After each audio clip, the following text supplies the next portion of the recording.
On YouTube, Fesify Media. A video I've wanted to do for ages is on Tupac. Literally, this guy is my favorite rapper of all time. I've got a tattoo of him. If this hits 1,000 likes, I'll do the full documentary on Tupac's story coming real soon. So make sure you smash that like button and let's get into what happened to Tupac on his passing. Even in 2021, there's still conspiracy theories about Tupac being alive today, and this guy seemed like a beyond life character, and people always associate them people with staying alive forever. And Tupac, there's a lot of theories surrounding his story as well, which I might cover in future videos too. But he even called one of his last albums Machiavelli, which means life after death when you look into the background of the Machiavelli name. Even though it's not relevant directly to the passing of Tupac on the story that has been released on the official thing of what happened to him, the Tupac and Biggie was a big thing going around in that time. But Tupac talked about in interviews not long before his passing, saying people are making it way bigger than what it is, and it did get pushed by the media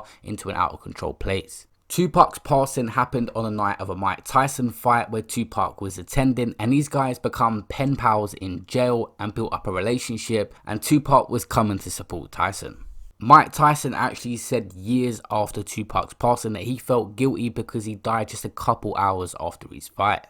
There is even pictures on the internet today of them two backstage together after Mike Tyson had won. On that night of September the 7th, 1996, before Tupac's passing a couple of hours, he got into a fight with someone called Orlando Anderson, and it was captured on CCTV. Suge Knight is also there, which was Tupac's label manager. But it was alleged that this guy did something to one of Tupac's friends, so Tupac was going back and ended up jumping in with his friends to get revenge. It's just frustrating to think if this event didn't go down, we'll get into what happened. Tupac could still be alive today if they had a one-on-one and maybe a fair fight, or just sorted the situation through other people. Because we all know what's going to happen in these kind of situations. The guy that Tupac and these people jumped is going to want revenge on Tupac, and that's exactly what happened. Now I'm going to walk you through the timeline of events. So Tupac of course was in Las Vegas. We talked about that, attending the Mike Tyson fight, and at 5:30 people started lining up at Club 662 where Tupac and Mike Tyson would appear after the boxing match. At 8:30 p.m.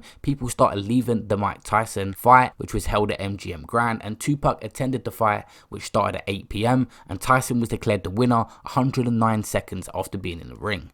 8:30 to 9 p.m. Tupac and his bodyguards are involved in a physical scuffle with who we talked about, Orlando Anderson, near the Hotel Grand Garden, and the police do not believe the man was in any way connected to the latest shooting, but years down the line the stories would recirculate. 11 p.m. Suge Knight was stopped on the Las Vegas Boulevard by Metro Patrol cops for playing his stereo too loudly and for not having a license plate on a rented vehicle, and he was released a few minutes later. 11:15 p.m. Shakur and Suge Knight are shot. Knight is driving and Shakur is in the passenger seat of a 1996 BMW 750, and Shakur is shot 3 times in the chest and Knight was shot in the head. A total of 13 shots were fired at the car Shakur was in. After the shooting, Shakur's car made a U-turn and head west.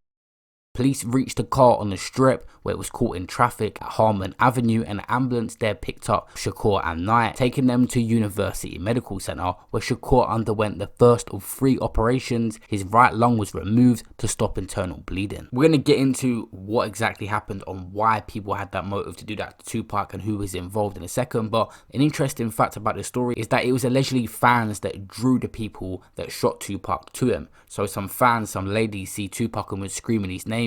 The people that was looking for him heard that and drove over to the commotion and started letting off shots. It was a white 4-door late model Cadillac that pulled up on Knight's right side. The shooter seated at the back of the Cadillac rolled down the window and rapidly fired shots from a 40 S&W Glock 22 at Shakur's BMW. Shakur was hit 4 times, twice in the chest, once in the arm, once in the thigh, and one of the bullets went straight through his lung, and Knight was hit in the head by a fragmentation. It was crazy to think that Suge Knight was still, after being shot in the head, attempting to take Tupac to the hospital. At the hospital, Shakur was heavily sedated and was placed on life support machines and was ultimately put in a medical induced coma after repeatedly trying to get out of bed. He was visited by Jones and regained consciousness when they played him a song called Vincent on a CD player next to his bed. According to Jones, Shakur moaned and his eyes were filled with mucus and swollen, but Jones told Shakur that she loved him. As for Suge Knight, he was released from the hospital the day following the shooting on September the 8th, but did not speak until September the 11th. He told officers he heard something but saw nothing the night of the shooting. A spokesman for the officers said Knight's statement did nothing to help the investigation, and later of course Knight said that's because he's not a snitch.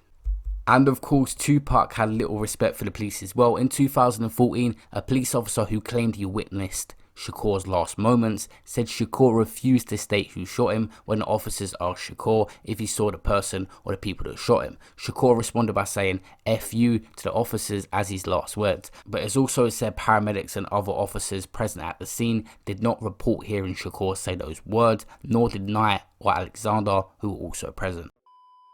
So guys, in 2009 there was a bit of a breakthrough. During an investigation carried out by Greg, a man named Keefe D. Davis was given an opportunity of a plea bargain. He was a suspect in the case sort of, and had suspicions about him, but he would never speak to police because he was a gang member. They would get him out of his drug dealing charges if he accepted speaking and giving information about the case, and he explained the whole thing and said he was there with Orlando Anderson, the man of course on that Las Vegas CCTV where Suge Knight, his bodyguards and Tupac himself jumped him, and they wanted to get revenge on Tupac and went looking for him. And on the 2nd of July 2018, Davis confessed to the whole thing and the role of killing Tupac after he's revealed that he's dying of cancer. He went on to say he was the passenger in that white Cadillac that pulled up on the night of the incident, and he refused to name the other suspects in the car, but confirmed the shooter was Orlando Anderson, his nephew, and it was in retaliation of getting jumped in the MGM Grand at the Mike Tyson fight event. It said that the 4 men involved were heading to Suge Knight's club where Tupac was on her way to, the 662 Club in Las Vegas, looking for Tupac as the rapper had beaten up one of their fellow gang members, which is Orlando Anderson. So they thought Tupac hadn't showed up. They abandoned the club only to see him driving towards the club, standing out the top of a window, allegedly talking to them girl fans. He said, "My partner bust a U,"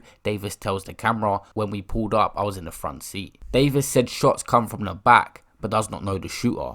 Going to keep it for the code of the streets, it just came from the back seat, but Orlando Anderson himself was in the back seat of that car. Despite Davis saying he would not confess who murdered Tupac, during previous interviews with the police, a tape which has been released, he claims Orlando Anderson shot the rapper. Anderson had previously denied killing Tupac before his own death happened in an unrelated gang shooting not long after Tupac's. He was actually interviewed Orlando Anderson about the Tupac murder, and there is footage of it online. But other people have actually come out that was there as well and said it was not him. So there's always theories on this case. It's a crazy. There's so many conflicting stories, and the logical one does suit this because obviously it's a retaliation of what happened that day, but there's always constant stuff adding to this story. It's literally one of the biggest rapper mysteries of all time. It's said that across time 13,000 people have claimed to have killed Tupac. You can see why it was such a hard investigation for the police to deal with, and there's also rumors out there that Las Vegas at the time was building a family friendly city and was trying to keep this under wraps the whole time, so the investigation was never fully looked into, and still to this day there's always theories coming out. If you want to see the full Tupac documentary, let's get this video to 2,000 likes. That is going to be coming soon. Guys, if you're new to the channel, subscribe and press that notification bell, and I'll see you guys in my next video. Peace out.